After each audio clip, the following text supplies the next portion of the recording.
Өзгөчө кырдаалдар министрлигинин экс-министри бар. Бообек Ажикеев деген баарыбызга билесиздер.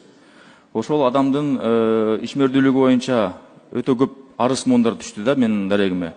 Алардын бириси болуп, ошол кезде иштеп жүргөндө Кыргызстанга МЧСке бөлүнгөн техникалардын премиальный машинелердин баарысын тең өзү колдонуп, үй бүлөсүнө гаражына коюп, бирисине аялын айдатып, бирөөсүнө тиги кызына берип, Кыйында жергиликтүү маселелер эле эмес, жемкорлук менен күрөшүү тууралуу да кеп козголуп, өлкө башчы коррупциянын тамырын кыркууда күрөш тынбай жүрүп жатканын айтты. Жада калса саналуу күндө жемкорлукка малынган айрым атка минерлер камаларын шардана кылды.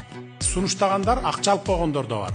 Чекесинен кармап аларды камап, 2 эсе, 3 эсе кылып туруп, төктүрүп кайра кайтартып туруп, анан жумуштан айдап коюп атабыз. Мындан ары мамлекеттик жумушка келбейсиң деп. Андай случайлар көп. Мына бүгүн эртең дагы ошондойдун бир 2-3 болот да. Мен мына информация маалыматым турат. Иштеп атат мына правоохранительный органдар.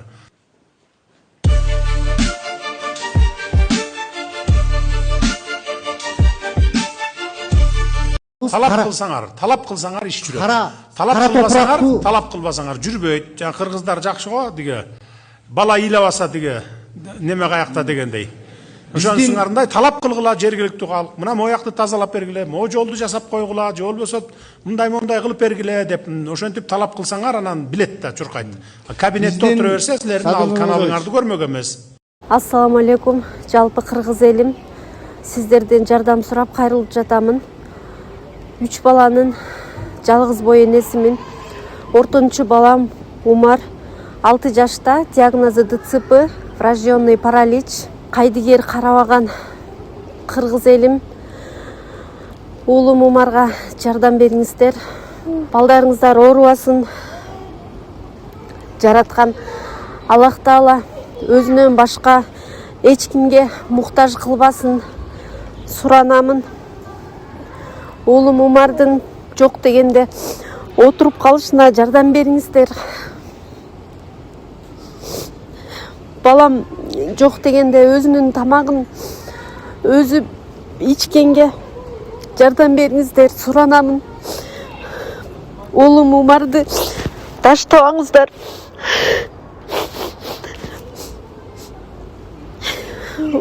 Учурда балам лечение алып жатат.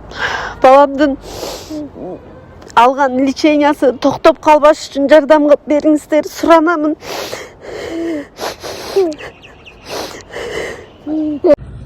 Саламатсыздарбы? Мен аты жөнүм Чыңгызбек Жанышбекович Самибаев. Паспортум менен тааныштырып коеюн.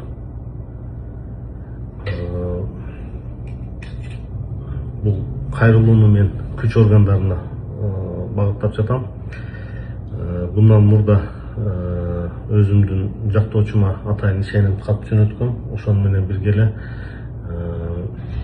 өзүмдө арыз түрүндө кайрылгам, кагаз түрүндө. Мына бүгүнкү күндө видео кайрылуу да жасап жатам. Кайрылуумдун себеби ушул bundan bir жарым жылдан ашыраак мурун болгон окуялар. Ноябрь айынын баштарында мен ошол Кытайда кызмат сапары менен жүргөм. Ошол жерде WhatsApp аркылуу улам зоноктор келип, ошол өзүн УКМК кызматкери Арген деп тааныштырып, бир жигит келип кетүүмдү суранды. 17 ноябрь күнү мен ошо Кыргызстанга келгенден кийин 17 ноябрь күнү барып учурадым. Учурасам ошол УКМК башкармалыгы, Жалал Абад областынын УКМК башкармалыгынын имаратынын жанынан жолуктук. Жолугар менен да алып кирип кетти. Ал жерде бүт баары дайын экен. Мен барышыма атайын баягы даярдалган арыз жазуучусу, тергөөчү, ошол ыкчам кызматкер, жактоочу бүт баарын даярдап коюшуптур. Заматта үстүмдөн бир ишти токушту. Бул иш туура эмес дегенде кайра айттым мен буларгачы. Бирок сиз көп кызалап болгон буйруса чыгасыз, бүгүнкү күндө көрүп атасыз.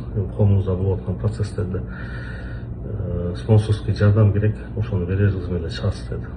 Баягы жерде көрсөтмөлөр, ар түрдүүлөр болуп жазылып, мен айткан сөздөрүм так жазылбай атты. Аларды кайра болмосо мен ушул көрсөтмө аркылуу эле сиз эмне бошоп кетем деп ойлоп атасызбы? Кол коюп көрбөйсүзбү? Бизди менен деле катуу мондай бир татышууга барбай эле коюң. Бул жерде түшүнүп айттык го болгон ошол компенсация.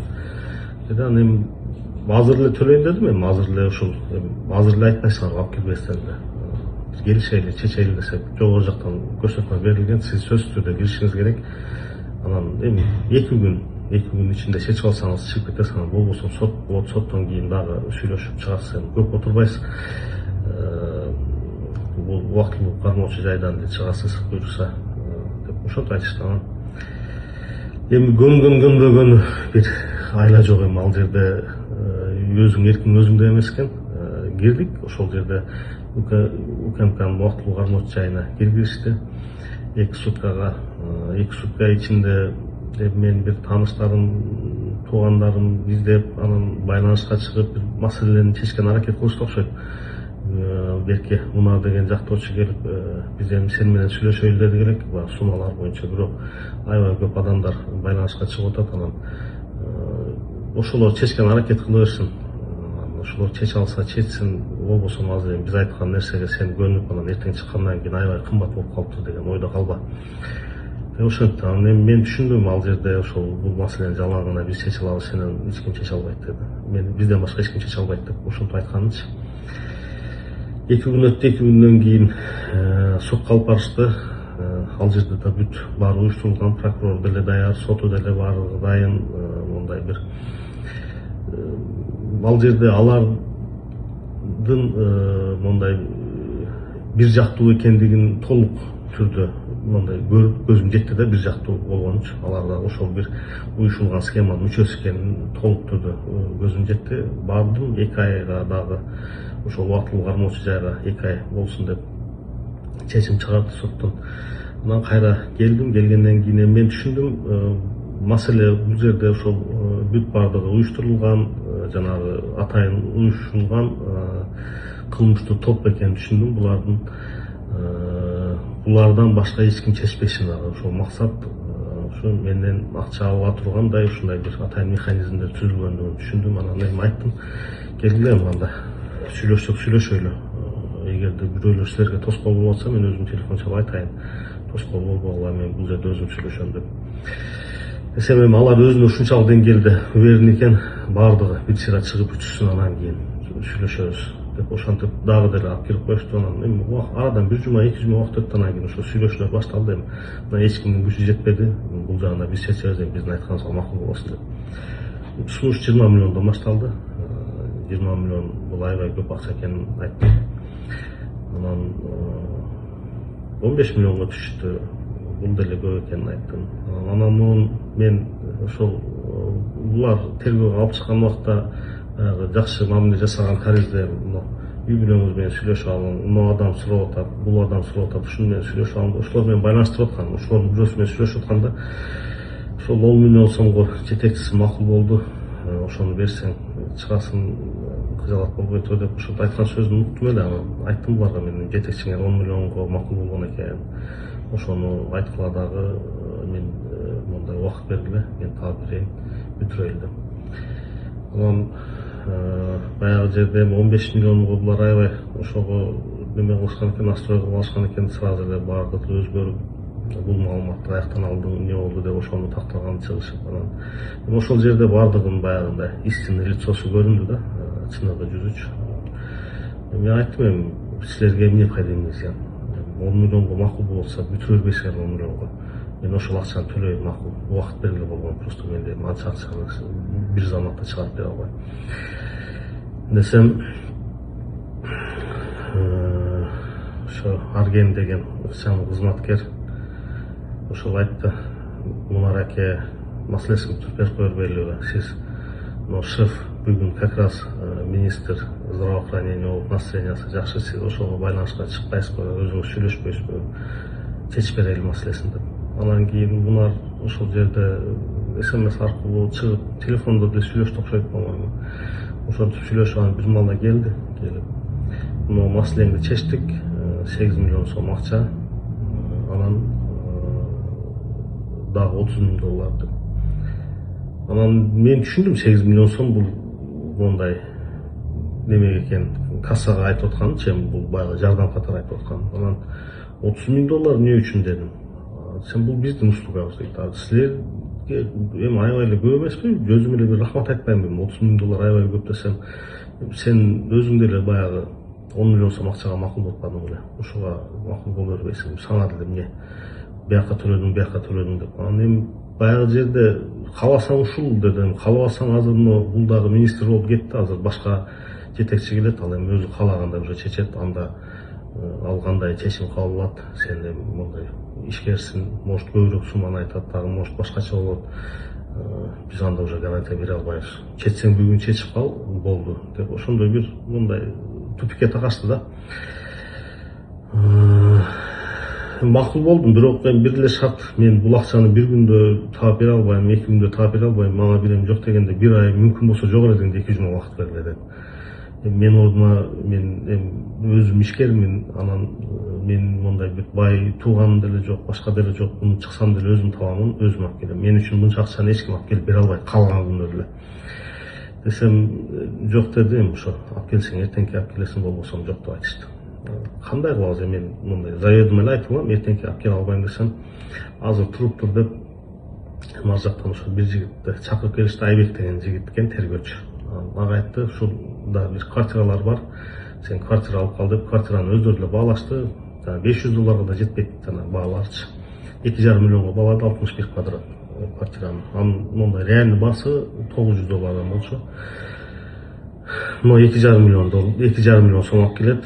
Сен 5,5 миллион сом кыласың, анан дагы 10 миң доллар биздин жанагы акчабыздан алып кел. Анан калган ошо биздин сага жардам 20 миң долларын ар жагын бир 5 күн ичинде жасап берсең болот дешти. Алардын ортосунда да эсеп бар экен, Айбек деген тергөөчү менен Мунардын. Ал кайра айтып атты, байке мен бир аз эле бөлүгүн берем, сиз билесиз да жанагы машинанын эсебинен өзүңүз жабасыз деп. Мен түшүнүшүмчө ошол Айбек деген балага Мунар өзүнүн машинасын сатып, анан кайра менен мурдагы булардын ошол курулуш компаниясынын жетекчисин алып кирген операциясында аябай көп площадьта квартира алып коюшу, анан сдачасына Мунар өзү минип жүргөн Лидевит машинасын берип, анан бундан өз машинасын кайра бул баладан буга саткан машинасын сатып алган. Ушундай деп түшүндүм да, мен буну баягы өтө так билбейм, бирок ошол жердеги разговорлорунан ушундай деп түшүндүм. Булардын эмесинчи, ортосундагы мамилесин. Ушунтан анан кийин бир квартира сага кылып берем деп жана машинасын алган экен да, кезекте мен турган үчүн. Анан сиз төлөйсүз деп эле ошентип экөө талашып атышты, но мага айтышты, сен короче беспокоиться этпе, бул жагы 2,5 миллион дайым, 5,5 миллион анан 10 миң доллар тап депчи. Колума телефонду карматышты, тууган урук, дос жар, тааныш байкелер эми ошо 5-10 сом акча берип тура ала турган убактылуу. Ошол адамдардын баарына чалдык, анан ошол адамдардын адрестерин айтып, туугандарыма ошол баардыгын бердим. Эртеңге чейин эми ушул адамдар жардам беребиз деп айтышты, баарынан акчаны топтоп келгиле дедим. Эртеси күнү ошо кечке жууп кайра чакырышты, туугандарым акчаны топтоп дайындашкан экен, уже алып келип беришти ошол Нуртилектин кабинетине. 5,5 миллион сом, 10 миң доллар акчаны алып келип беришти. Анан кийин ал жерден бүт баары уюштурулган экен, ошол жерде отурдук, көп арыз жаздырды мага. Ошол арыздын баарынын мааниси бирдей эле, ошол Манас шаарына, Жалал Абад областына жардам деп. Бирок ошол жерде суммалар бөлөк болот. 5 миллион, 6 миллион, 5,5 миллион, анан 10 миллион сомго чейин ар түрдүү ушундай бир арыздар жаздырышты. Ошондо уже түшүнүп баштадым мен. Бул жерде баягы биз ойлогондой эле баардыгы эле ошо мамлекетке төлөнө турган акча эмес экенин уже баягы даана билип баштадым. Анан өздөрүнүн жана процедураларын жасашты. Прокуратурага алып бардык, примерно саат 9:00 алып бардык, 9:10 алып бардык, сотко алып бардык, чечимди чыгардык, бүт баары дайым. Прокурор деле ошо 9:00 отурат жумушта, соту деле ушу турушат. Анан заматта баягы чечимдерди чыгарып коюшту. Анан үйгө барып, эми баягы үйгө келгенибизге сүйүндүк. 1-2 күн жанагындай кудай өткөрдүк, башка кылдык, ошентип жүргөн келсем эми көп жумуштар пландаштырылып аткан мендечи. Анан ошол жумуштардын баардыгы калып кеттиптир. Атам кан басымы көтөрүлүп, сахары көтөрүлүп, ушул көзүнө дагы бир мындай воздействие болуп туруп, атамды срочно Бишкекке алып барышым керек. Баламдын да ошо бир лечениялары бар эле, процедуралары, ал боюнча да Бишкекке барышыбыз керек эле. Анан кайра берки Нур Тилекке чыгып баштап, мен жумушум жол десем эле улам эле күндө бир шылтоон айтат, эми жана домашний арестте турам, эч жака чыга албайм. Анан эми бүттү го, эми баардыгы бүттү, чечип бербейсиң десем, келсеңиз деді. Анан бардым. Барсам, Айбекке деле бир квартира бердиңиз го, мага деле ошондой арзан баадагы бир квартира бериң, жана $20,000 бизге 2-3 күндө бере турган акчаңыз барлыгы 5 сурап койгонбуз. Ошонун эсебинен анан жетпесе дагы эсепти сатып алабыз деп. Ошондуктан анан эми чече турган бала, жаза турган бала ошол экен. Башка айла жок. Дагы деле ушундай кааласам деле ошол нерсеге барышым апарат экен да. Анан бердим. 51 квадрат квартираны, ага дагы ошо $500 бааладык, бердик. Өздөрүнчө жанагы эсеп кысабын кылды, $20,000 менен разницасын аяк бягын бердикчи. Анан кандай болгондо деле баягы дебит кредит деген сөз бар да бухгалтерияда. Менин чөнтөгүмөн 6 миллион сом акча кетти, 2 квартира кетти да. 6 миллион сомду ошол аралыкта бир келгенимде өздөрү 500,000 сом акчаны кошто, $10,000 алып чыкты. Жанагы тергөөчүнүн кабинетине калган да акчачы, 5,5 миллион сом менен $10,000. Ошонун 500,000 сом акча кошто, 6 миллионго толукташты, $10,000 алышты.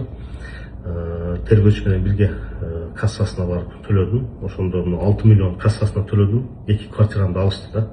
Жана $20,000 остатык деп ошол квартирага, мондай экинчи квартирага байлашты да буларчы. Ошондо бир аз остатык бир аз акча болду, ошону кайтарып берген болду. Ал ошол жанагы мен $10,000 бир бөлүгү жана 500,000 сом толуктаганы кетти. 6 миллион кылып 5,5 миллион сомду. $10,000 бир бөлүгү кайра эле өзүмө кайтарып беришти, жана квартиранын акчасын толуктаган болду. Эми ошентип өздөрүнчө адалдашты квартиранычы. Ошентип 6 миллион сом акча мамлекетке болду. 2 квартираны 2 тергөөчүнгө байланыштуу адамдарга каттап бердим. Бирөөсүн ошо 9 декабрь күнү как раз мен үстүмөн жанагы кыскартты, и ошол күнү эле буларга каттап бердим. Мен 9 декабрь күнү 620 договор менен Нур Тилектин кайын журту экен. Бул мен түшүнүшүмчө кайнене кайнатасы окшойт. Эшбаева Гүлзада Калбаевна дегенге булар даже ошол нерсени нотариуска барышып, ал жерде регистрация кылып, госрегистрде барып, ал жакта регистрация кылып, аябай бекемдешти бул договорду буларчы. Анан экинчиси 622 договор менен ошо 9 декабрь күнү эле Амирбеков Маратбек Кайратбекович дегенге ошого түзүп бердим. Бул ушул Айбектин достору болот окшойт, ошол дос тааныштары ушу Айбекке байланыштуу адамдар. Ошол экөөнү 2 квартираны өткөрүп бердим. Анан кийин чечим чыкты, анан ошо Бишкекке кеттим. Бишкекке барып, ал жерде ошо өзүнүн жумуштары менен жүрсөм, булар дагы чыгышты мага, ошол Мунар чыкты. Мунар чыгып, жанагы өткөн квартиралар боюнча биздин жетекчиликте бир ошол вопростор болуп атат, нюанстар болуп атат, задний число менен бир договор түзүп бер деп айтты. Анан жанагы договорду жок кылайлы, ошол күнү түзүлүп калыптыр деп. Договорлорду жок кылайлы, ошол күнү түзүлүп калыптыр. Анан кийин мен эми айттым, мондай ал нерсени өзүңөр нотариустан, госрегистрден бери өткөрдүңөр. Аны мен жок кылган күндө деле ал жерде расторжение болуп кайра катталат. Аны кантип жок кыласыңар десем, кийин кайра чыгыптыр. Ал договорду биз мурда түзүлгөн кылып жасап кое берели, кийин госрегистрден өттү кылабыз деп туруп, ошондой түзөйлү, сен жанагы адвокаттын, юристтин ишканаңдагы юристиңдин сен ордуна кол кое турган доверенность бар экен, Кумар деген жигиттин. Ошол келип түзүп кое берсин договорду, биз алып кетебиз. Ошол июнь айларынан мурда түзгөн жасап берип койгула. Биздин жетекчиликте ушундай бир вопростор возникать этип атат, өз алдынча ушундай бир изилдешип атат ушул маселени. Анан кийин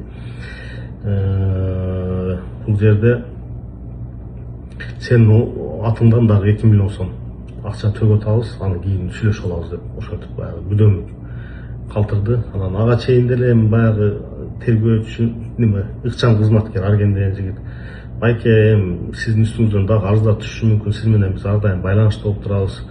Анан кийин сиз бирок беспокойство этпең, биз сизге ар дайым жардам беребиз. Мондай кайра уже ичкери кирбейсиз. Эми булар ошо УКМКнын убактылуу кармоотчу жайын айтып да, сиз ал жакка кирбейсиз, биз өзүбүз эле чечип берип турабыз маселеңизди деп. Ошондой бир мондай эскертүүлөрдү айтып аткан, анан бул дагы ушул кийин сүйлөшөбүз деди. Мен эми түшүндүм бул маселелер бүтпөшүнөчү. Анан ошол жерде түшүндүм булар өз ара ич ара байланыш менен мондай неме кылып аткан. Ич ара өз арасында разборка болуп атып, өздөрүнүн ортосунда дагы ошол бир менен алынган акчаны толук өздөрүнүн бир общий кассасына жетпей калып, ошон үчүн разборка болуп атканын түшүндүм да. Анан бул нерселер мен үчүн аябай мындай бир жиркеничтүү болду. Бул нерселерден мен алысыраак болгум келди. Үй бүлөмдү чакырдым, сыртка чыгып кетип калдым. Ошол боюнча эле ошо Америка Кошмо Штатына келдик. Ушул жакта жүрөбүз. Анан эми бүгүнкү күндө мындай заман өзгөрдү, мамлекетибизде өзгөрүүлөр бар, жакшы мындай нышандар бар. Бирок ошол бүгүнкү күндө башка бир областтарда массалык маалымат каражаттарынан биз көрүп атабыз. Ушундай бир туура эмес жумуштарды жасаган адамдар өзүнүн жоопкерчилигин тартып аткан. Бирок Жалал Абад облусунда ошол нерсе жоктугуна байланыштуу мен ушул кайрылууну жасап, арызымды жазып, ушундай бир аракет көргөн туура көрдүм да. Себеп дегенде бул нерсе биздин коомубузга керек. Бул нерсе Жалал Абад элине керек. Себеп дегенде бул мындай жасалган жумуштар жоопсуз калбаш керек да. Бул ар дайым мамлекеттин, мыйзамдын өйдөлүгү ар дайым тастыкталыш керек. Элдерде ошо кыргыз мамлекетине, кыргыз мамлекеттүүлүгүнө, мыйзамга ушундай бир ишенич болуш керек. Ошондой бир гарантия менен жашаш керек. Ансыз болсо адамдардын мага окшоп мындай бир укугу корголбой турган жерде жашагысы келбей калат. Мүмкүнчүлүгү болсо ошол мамлекеттен кеткиси келип калат. Болбосо ошол мамлекетте жашаганда ар дайым коркуу сезим менен, ар дайым өзүн бактысыз сезип жашайт. Ошол себептен гана мен мындай өч алуу эмес, башка эмес, ушул биздин мамлекетибиз үчүн, коомубуз үчүн ушул нерселерди жасап атабыз. Мен ойлойм, ошол биздин президентибиз, өлкө башчыбыз, атайын тийиштүү күч органдар, күч түзүмдөр ушул нерсеге бир олуттуу карап, бир жыйынтыктар чыгарып, мыйзам чегинде чараларды көрөт деп. Саламатта болуңар, рахмат.